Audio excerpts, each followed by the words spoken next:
Hi everyone and welcome back to another video. In this short tutorial, I'm going to be showing you how you can make these iPhone style graphics from scratch, how you can add images into them, and as a bonus, I'm going to show you how you can easily turn them into isometric versions. So let's jump into it. So as always, we'll start off with a new blank presentation and we'll choose layout blank. Now we'll add the outline of the phone, which will be a rounded corner rectangle. We'll click anywhere and now we'll right click on it and choose format shape. And when we go to the size and properties option and drop down the size, I'm going to type in 8.5 by 4. I'm now going to take off the rounded corners very slightly by adjusting with this yellow dot. We'll now set the fill to no fill and the outline to 3.5 point. I'll just center that up while I'm working with it. And now we'll just change the outline to black. Now let's add the notch. And for this, I find the easiest way is to use the merge shapes option. And for this, we're going to go to rectangle rounded corners. We'll click there. We'll go to the size and properties. And I'm going to have it 0.5 high by 2 wide. And we'll zoom in a bit so we can see what we're working with. And then we can adjust the rounded corners with the little yellow dot. So I'll make them fully round here. And to make the shape of the notch, we're going to draw a rectangle over the top of it until it's halfway down, which is just about there. Then we'll select both of them and go to shape format, merge shapes and choose subtract. So that's going to be our notch. We just drag it into place and use the cursors to align it to the middle, and then we'll just make sure that it's black with no outline. And we'll just click to move it up one to make it perfect. Excellent. There's our iPhone graphic with some simple shapes and it's looking good. I'll now show you how to easily add an image into this without stretching it. So we could just click on this, go to picture or texture fill, and then choose our picture.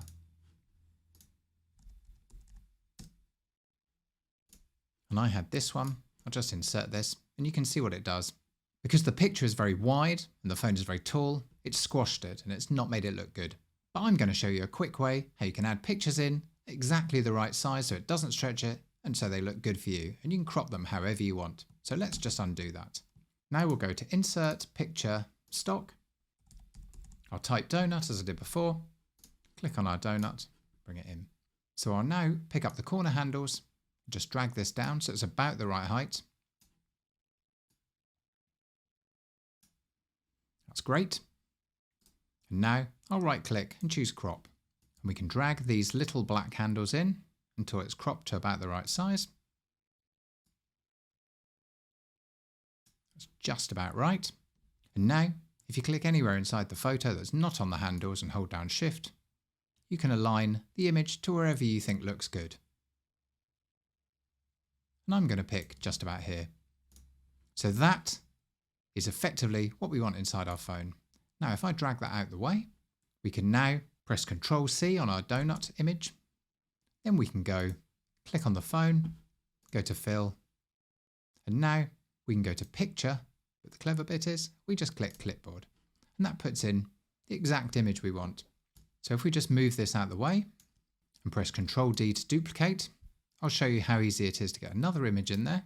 We can now just right click on this image and say change picture from stock. Again, we'll type donut. I'll decide that I want this pink one in. And this is great because it keeps the actual size that is going to be the correct size for our phone. But we can right click and choose crop. And now we can just hold down Shift and drag the image to wherever we want it. So I might think this looks good and click off. And now when I press Ctrl C on this, I can do the same thing again. I can go to fill and clipboard. It's a really quick way of being able to add images into the phone without stretching them, and you can choose how you want the crop to look. So I'm just going to get in 2 more examples so we can show you similar to how I had it at the beginning of this video.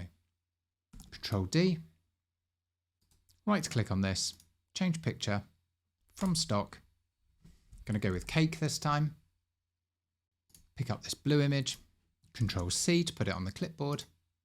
And then when we go to fill here, we can just choose clipboard. Great. One final example, Control D, right click to change picture from stock, cake, select these nice looking macaroons here. Now with these, we'd probably want them right in the middle. Again, we can just right click and choose crop, hold down shift, just move them into the middle there. Brilliant. Now we can press Control C on them to copy them to the clipboard, and then go to fill and just choose clipboard on here. That was great. That's a really quick way of being able to use images inside graphics. So I'm now going to lasso over this and press Control G to group, and then the same for these. I'll lasso over all of them, adjust the distribution horizontally so they're equally spaced, Control G to group, and then align the whole thing to the middle. Brilliant.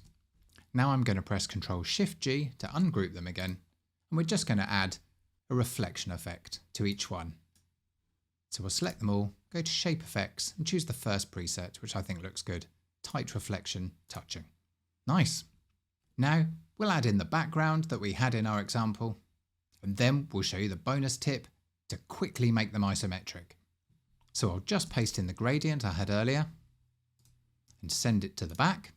And then if you hold down Control and Shift while dragging this, it will create a copy in the same X position.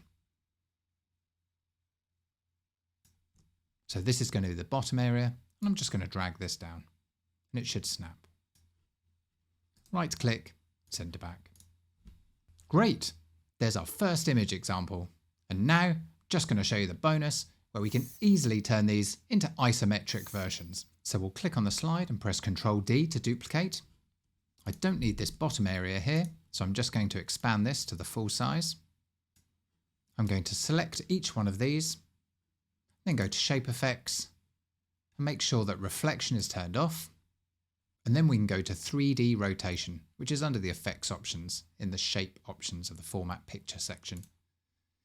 3D rotation. And if we choose the third preset in parallel, it's called isometric top up. We then go to the 3D format section and we can add a bottom bevel of say 10 point. It's personal preference. This is just how deep the image is going to be. Looks good. And then we can pick a material that just gives it a shine on the corner. Something like plastic or metal will do pretty much the same thing. And then we can just drag these however we want them. In my example, I had the top three a bit like this. And then I just pressed Control D to duplicate to create these other ones here.